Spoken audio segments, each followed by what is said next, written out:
İmam Həsən əleyhissalam deyir, bitki halal çörək tapdınız, çaşıb onun hamısını yeyirsiniz ha.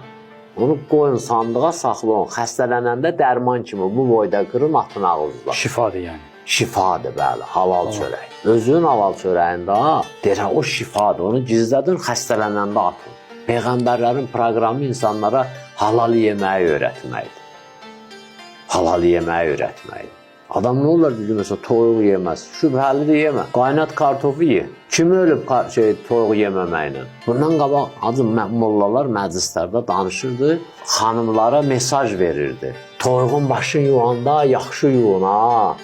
Qəssablara mesaj verirdi. Heyvanın başını kəsəndə yaxşı yuyun ha. O deyilirdi zamanında. İndi məsələn gedirsən, öyle toyuğun başı, ya da nə oldu axı, bu qədim bu toyuğun başı biraz gec yuyulurdu axı. O yuyurdu, təmizləyirdi, o kəsilən yerdə qan qoymurdu qalmağa.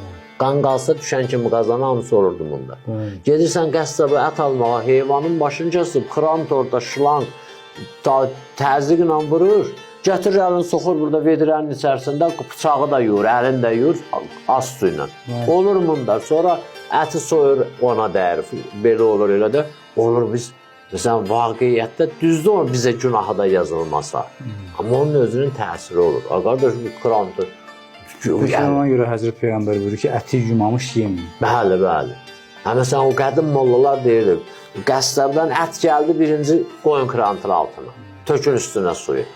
Toyuğun başını yaxşı yuyur. Niyə? Bunlar hamısı insanın ruhunda təsir qoyan şeylər.